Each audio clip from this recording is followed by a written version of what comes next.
시편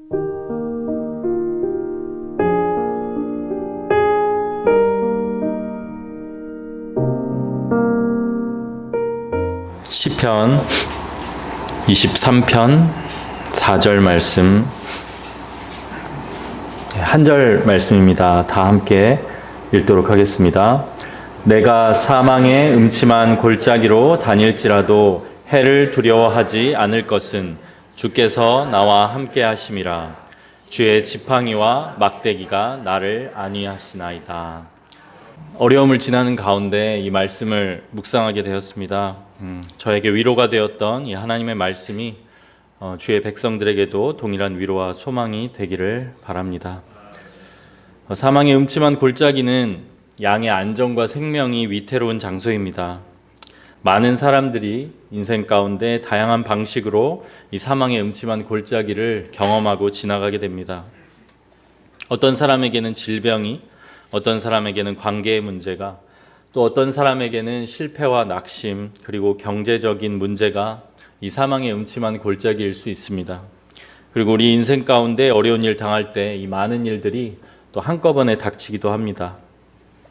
죽음과 비참의 그림자가 인생 가운데 드리워지고 심한 두려움이 엄습합니다. 그리고 그로 인해 영적인 침체를 경험하면서 절망하는 때, 그때가 사망의 음침한 골짜기를 지나는 때입니다. 하지만 시인은 이 사망의 음침한 골짜기에서도 해를 두려워하지 않을 것이라고 고백하고 있습니다. 보통 해라고 하면 흔히 손해나 손실을 그런 의미로 받아들이기가 쉽습니다. 하지만 여기서 해라고 번역된 부분은 손해나 손실보다는 악, 그러니까 evil, 그러니까 악입니다. 즉 시인이 자신이 사망의 음침한 골짜기를 다닐지라도 이 악을 두려워하지 않을 것이라고 고백하고 있는 것입니다. 어떤 일시적인 손해나 손실을 넘어서는 그보다 더 근본적이고 궁극적인 악에 대해서 내가 두려움이 없다, 이렇게 고백하고 있습니다. 어떻게 이런 고백을 할 수 있을까요? 저는 세 가지를 말씀드리고 싶습니다. 첫째, 하나님의 신실하심. 둘째, 하나님의 주권에 대한 인정. 그리고 셋째, 어려움을 허락하시는 하나님의 목적에 대한 이해입니다. 오늘 본문은 모든 분들이 잘 아시는 시편 23편 말씀이고 그 중에 4절 말씀입니다. 시편 23편을 읽어보시면 중간에 분위기가 바뀌면서 반전되면서 4절에서 사망의 음침한 골짜기가 등장하는 것을 알 수 있습니다. 여호와는 나의 목자시니 내게 부족함이 없으리로다. 그가 나를 푸른 풀밭에 누이시며 쉴만한 물가로 인도하시는도다.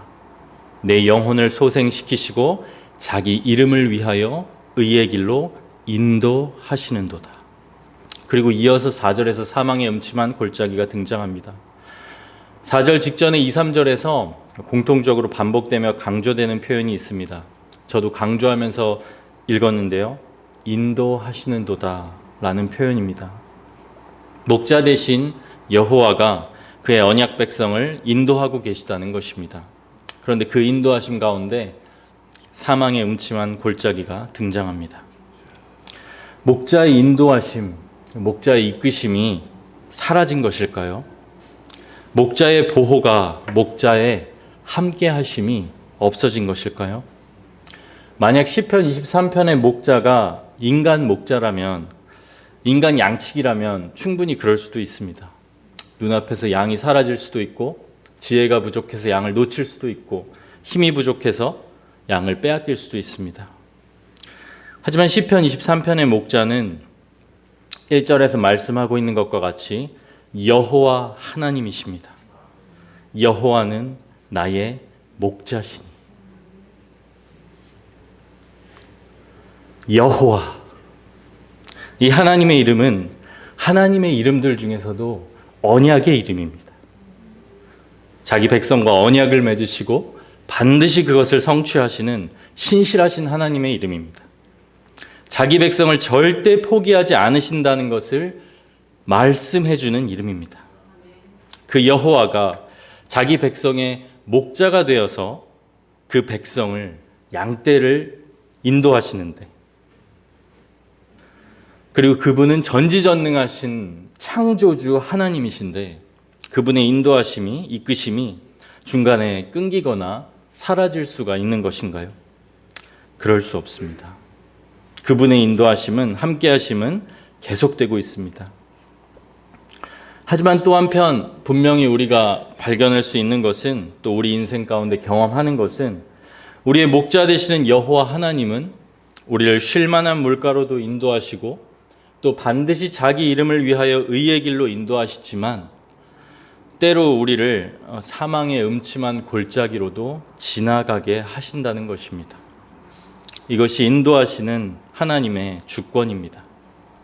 우리는 사망의 음침한 골짜기에서 이 하나님의 언약적인 신실함을 신뢰하는 가운데 또 한편으로는 목자 되시고 인도자 되시는 하나님의 주권을 겸손히 인정해야 합니다. 그리고 여기에 또 한 가지, 하나님께서 그렇게 인도하시는 목적에 대해서 더 깊이 이해하고 신뢰할 수 있어야 합니다. 사실 우리들이 이 땅에서 보면 너무나 끔찍한 일들이 많습니다. 정말 끔찍한 일들이 많죠. 네. 다 말하지 않아도 여러분들도 다 아실 것입니다. 그런데 그런 고통과 악의 문제에 대해서 하나님께서 이 땅에 왜 그러한 일들을 허락하시는지 사실 우리의 입장에서, 우리의 지혜로는 그 뜻과 이유를 다 알 수 없습니다.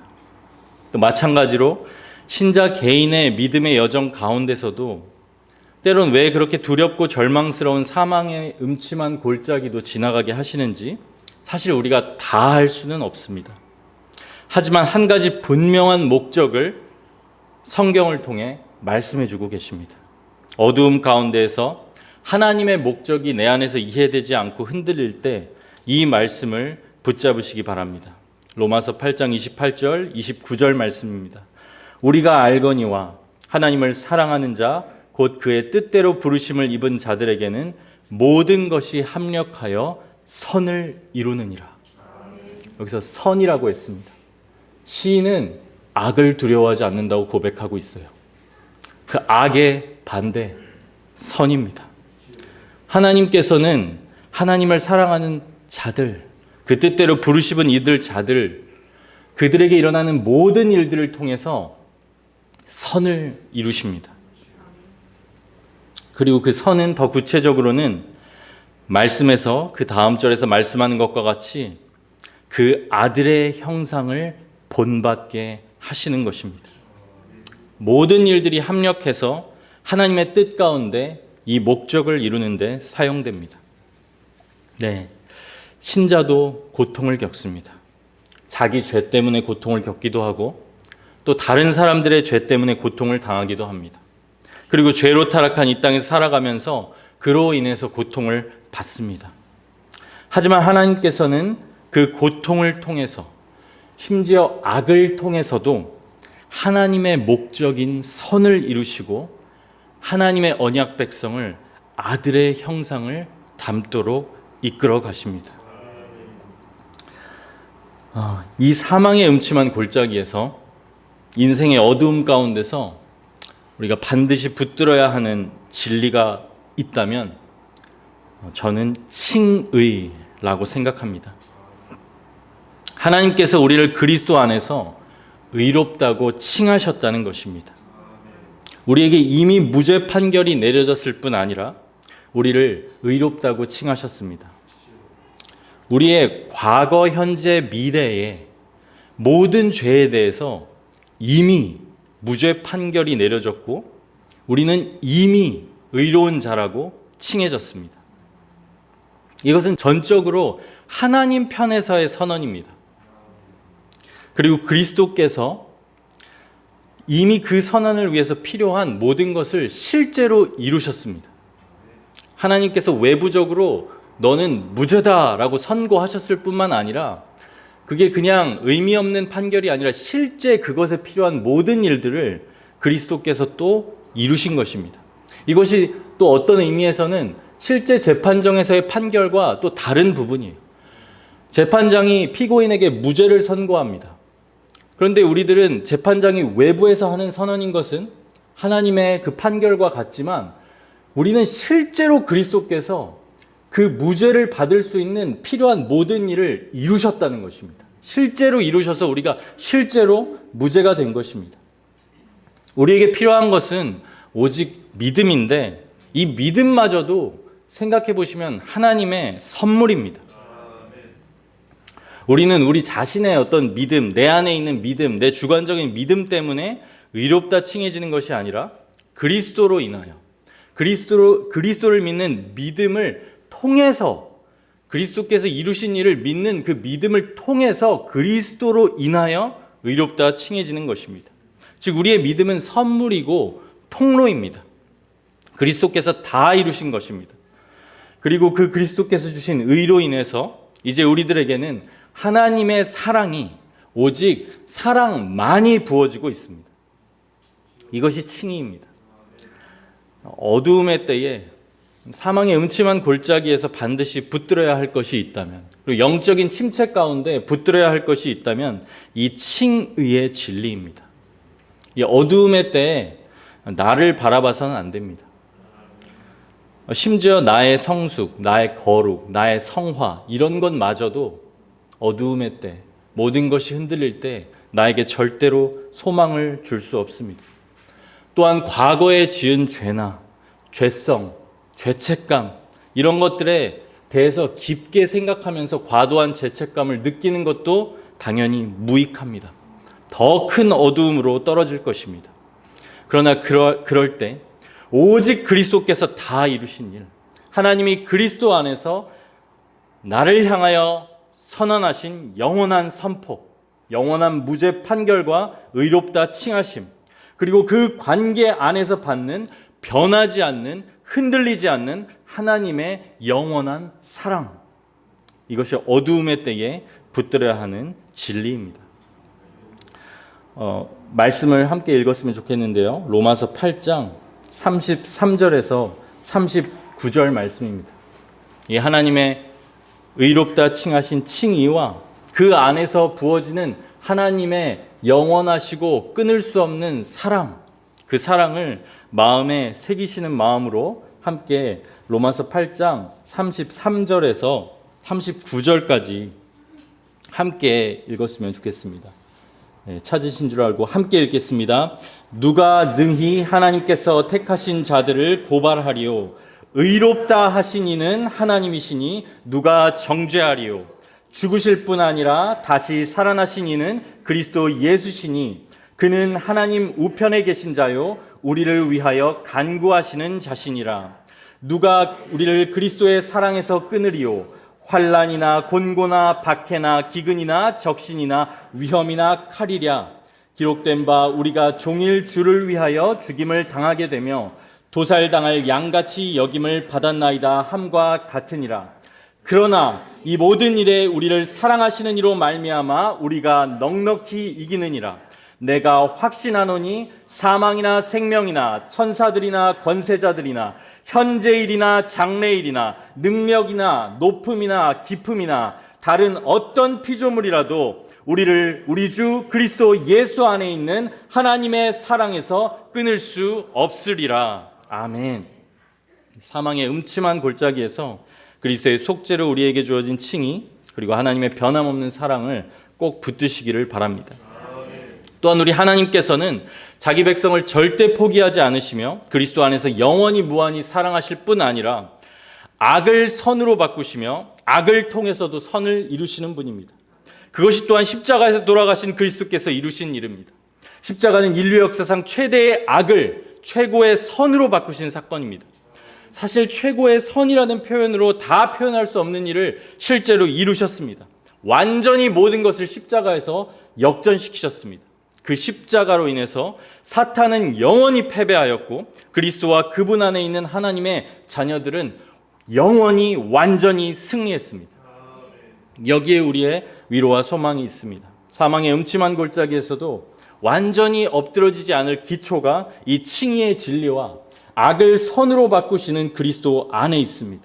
이 믿음 안에서 우리들은 사망의 음침한 골짜기를 지날 때 때론 두렵고 때론 낙심되고 그렇다 하더라도 결국 이 진리 붙들고 감사할 수 있고 예수님 붙들고 승리할 수 있습니다. 그는 넘어지나 아주 엎드러지지 아니함은 여호와께서 그의 손으로 붙드심이로다. 하나님의 백성이 하나님의 주권적인 인도하심에 따라서 그리고 하나님의 선한 목적에 의해서 어두움을 지나고 있을 때 그때 그 사망의 음침한 골짜기에서 주시는 하나님의 특별한 은혜가 있습니다. 그것은 함께 하심의 은혜입니다. 내가 사망의 음침한 골짜기로 다닐지라도 해를 두려워하지 않을 것은 주께서 나와 함께 하심이라. 주께서는 우리 인생 가운데 어둠과 고통을 때로 허락하시지만 그 어둠의 때에 우리와 함께 하십니다. 임마누엘, 여러분들이 다 아시는 예수님의 또 다른 이름입니다. 하나님께서 우리와 함께 하신다는 의미입니다. 승천하신 예수 그리스도께서는 이제 승천하심으로 우리와 떨어져서 함께 하시지 않으시는 것이 아니라 성령을 보내셔서 모든 걸 초월해서 우리와 함께 하십니다. 이제 이 함께 하심의 은혜를 더 구체적으로 살펴보기를 원합니다. 오늘 두 가지를 말씀드리려고 하는데요. 먼저 첫 번째는 체휼하시는 그리스도의 은혜입니다. 예수님께서는 우리와 함께 하시는 성령으로 내주하셔서 우리와 함께 하시는 예수님께서는 우리들의 고통의 순간에 어둠의 골짜기에서 우리와 함께 하시며 그것을 체휼하십니다. 히브리서에서는 우리에게 있는 대제사장이신 예수 그리스도께서 우리의 연약함을 동정하신다 또는 체휼을 하신다고 말씀하고 있습니다.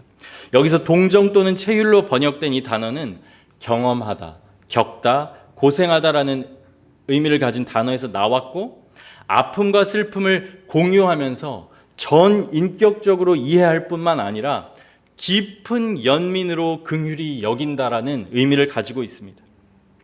즉 예수님께서 육신을 입으시고 이 땅에서 모든 시험을 직접 겪으신 후에 연약한 우리들에게 가지시는 깊은 공감과 동정을 의미하는 것입니다. 예수님께서는 아십니다. 우리가 어두움 가운데 경험하는 고통과 비참을 아십니다. 예수님께서는 그 상황과 감정을 아시고 공감하실 수 있는 분이십니다. 때로 우리는 어떤 상황이나 우리는 연약하고 부족해서 상황이나 환경으로 하나님이 나를 얼마나 사랑하시는지를 느낄 때가 많이 있습니다. 그렇죠? 막 일이 잘 되면 하나님이 나를 사랑하시는구나, 나를 너무 축복해 주시고 정말 하나님의 사랑이 막 느껴지는구나. 근데 또 상황과 환경이 내 뜻대로 모든 것이 안 될 때는 우리들은 쉽게 그 하나님이 멀게 느껴지기도 합니다. 또 그럴 때 때로 우리는 하나님을 마치 어떤 아주 매정한 초월적인 존재로 생각하면서 하나님이 나의 어떤 아픔에 전혀 반응하시지 않으시는 그런 분처럼 느껴지면서 하나님의 성품에 대해서 시험 들고 또 신뢰를 잃어버리고 그렇게 시험에 들기도 합니다. 하지만 눈에 보이지 않는 하나님의 모습을 우리에게 보여주신 분이 예수님이십니다.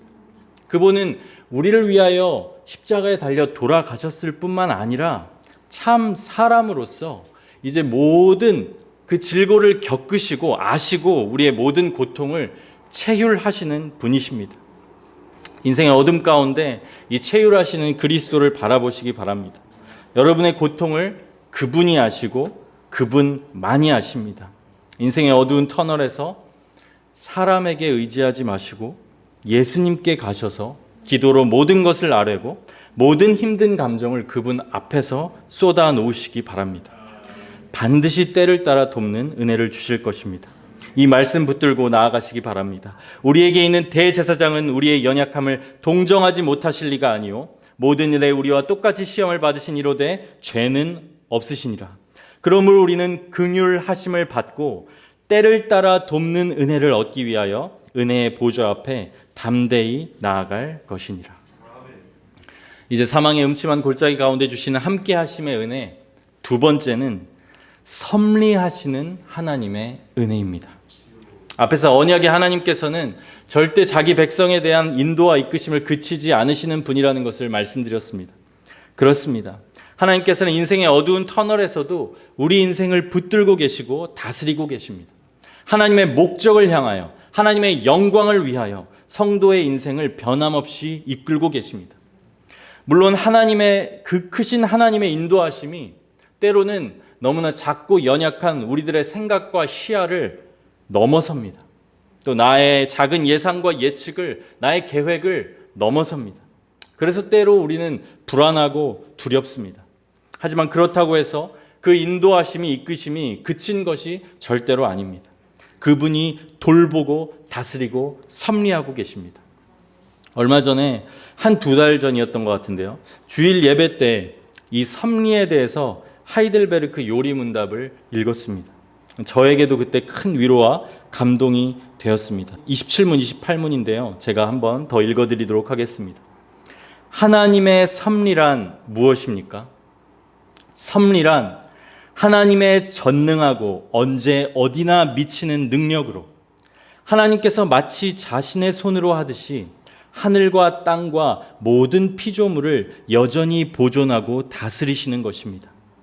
그리하여 잎새와 풀, 비와 가뭄, 풍년과 흉년, 먹을 것과 마실 것, 건강과 질병, 부와 가난, 참으로 이 모든 것이 우연이 아니라 아버지와 같은 그의 손길로 우리에게 임합니다. 제28문, 섭리를 아는 것이 우리에게 어떤 유익을 줍니까? 우리는 어떠한 역경에서도 인내하고 형통할 때에 감사하며 또한 장래일에 대해서도 우리의 신실하신 하나님 아버지를 굳게 신뢰하여 어떠한 피조물이라도 우리를 하나님의 사랑에서 끊을 수 없으리라 확신합니다. 모든 피조물이 완전히 하나님의 손 안에 있으므로 그의 뜻을 거슬러 일어나거나 되는 일은 하나도 없습니다. 이 섭리하시는 하나님, 하나님의 섭리하심은 어떤 추상적인 개념이 아닙니다. 정말 하나님께서 우리 인생 가운데 주께서 구체적으로 섭리하신다는 것을 알도록 하나님께서 행하십니다. 그래서 이 하나님의 섭리가 인생의 어두운 때에 경험하는 함께 하심의 은혜가 됩니다. 여러분들도 잘 아시는 존 파이퍼 목사님께서 한 설교 중에서 이 섭리라는 단어의 핵심적 의미가 미리 앞서 보다, 미리 앞서 보고 돌보고 책임지다 라는 이런 의미가 있다고 말씀하신 적이 있는데 제 마음에 오래도록 남아있는 설명입니다. 하나님께서는 우리보다 미리 앞서 보시며 돌보시고 책임지시는 분이시라는 것입니다. 성경에서도 그런 예들을 많이 볼 수가 있는데요. 그 중에 아주 우리들 마음에 남아있는 이야기, 룻의 이야기입니다. 룻과 나오미에게 닥친 섭리적인 고난을 생각해 보시기 바랍니다. 제가 섭리적인 고난이라고 말씀드렸습니다. 감사한 것은 성도에게 닥치는 모든 고난은 섭리적인 고난입니다. 하나님께서 알고 계시고 보고 계시는 가운데 발생하는 일들이라는 것입니다. 그리고 이어서 룻과 나오미가 보아스를 만나게 하신 하나님의 섭리에 대해서 생각해 보시기 바랍니다. 그리고 그들이 그 돌아왔을 때에 그 하나님께서 예비하신 그 시기에 대해서 생각해 보시기 바랍니다. 크신 하나님, 전지하신 하나님께서는 우리보다 미리 앞서 보시는 것입니다. 하나님께서는 하나님의 섭리를 통해 또 보아스와의 만남을 통해 나오미와 룻을 실제적인 가난과 비참에서 건지셨을 뿐만 아니라 모든 면에서 회복시키시고 그리스도의 조상이 되게 하셨습니다. 영원한 구원을 주시고 영광의 족보에 포함시키셨습니다. 이같이 하나님께서는 크신 하나님의 우리의 수준과 시야를 넘어서는 하나님의 섭리하심을 통해 우리를 이 땅에서의 고통과 고난과 시험에서 실제적으로 건지실 뿐만 아니라 그 모든 것 위에 우리 주 예수님, 룻과 나오미를 비참에서 거진 보아스가 예표하는 영원한 구속자이신 우리 주 예수님을 주셔서 가장 근본적인 죄와 악과 비참의 문제로부터 우리를 건지시며 영원한 구원을 베푸십니다. 이 예수 그리스도와의 만남을 통해 예수 그리스도 안에 있을 때 이 구원이 우리 안에 이루어집니다. 그분이 여러분과 함께 하십니다. 체휼하시며 긍휼히 여기실 뿐 아니라 만왕의 왕이요 만주의 주로 모든 것을 다스리시고 주권자로 통치하시며 섭리하심으로 여러분과 함께 하십니다. 사망의 음침한 골짜기에서도 함께 하십니다. 사랑하는 여러분, 우리 인생 가운데 이해할 수 없는 어려움들을 만날 때 깊은 낙심과 절망의 골짜기를 지날 때 이 말을 되뇌어 보시면 좋겠습니다. 아직 이야기가 끝나지 않았다. 저는 성경이 한편의 아름다운 이야기라고 생각을 합니다. 물론 그것은 진리이고 역사이고 하나님의 말씀입니다. 그리고 아름다움과 동시에 놀라운 이야기입니다.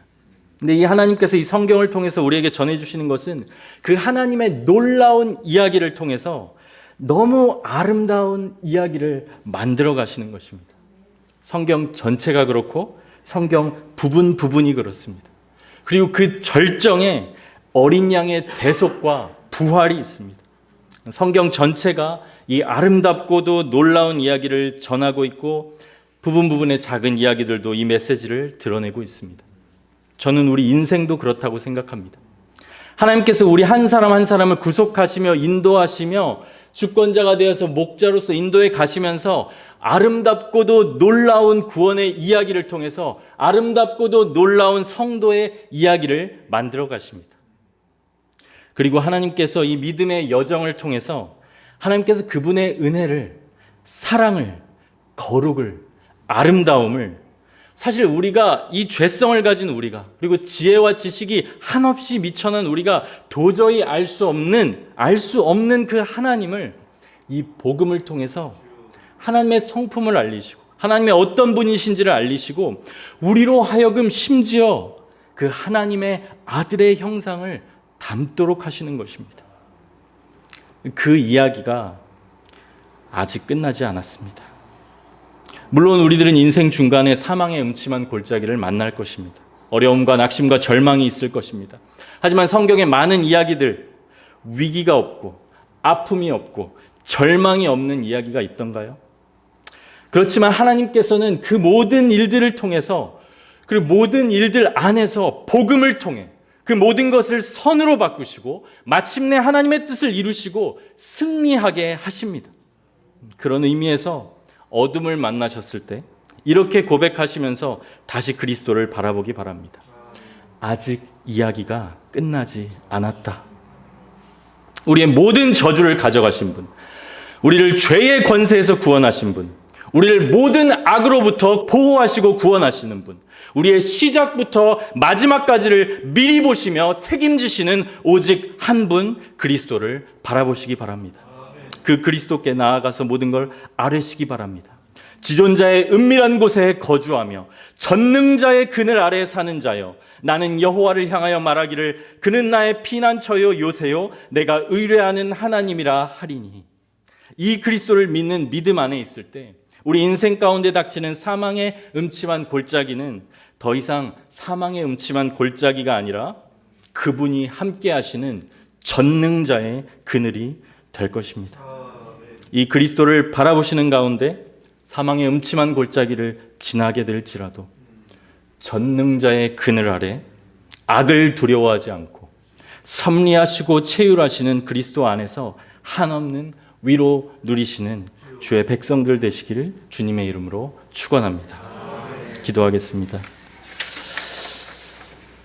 하나님 아버지, 주의 은혜에 무한한 감사를 드립니다. 너무나 연약하고 또 죄가 많은 저희들 그리스도의 은혜로 아버지 아들 삼아주시고 그 아들 바라보며 아들의 형상 닮게 하시는 영광을 허락하신 주님께 감사를 드립니다. 사망의 음침한 골짜기를 지날 때 함께 하시는 주님, 주의 백성들 또 주의 교회가 어둠 가운데 지날 때 언제나 함께 하시고 체휼하시고 섭리하시고 다스리시는 주님의 은혜 가운데 믿음으로 우리 주 예수 그리스도 붙들고 복음 가운데 항상 승리하는 저희들 되게 하여 주옵소서. 감사합니다. 우리 주 예수 그리스도의 이름으로 기도드렸습니다.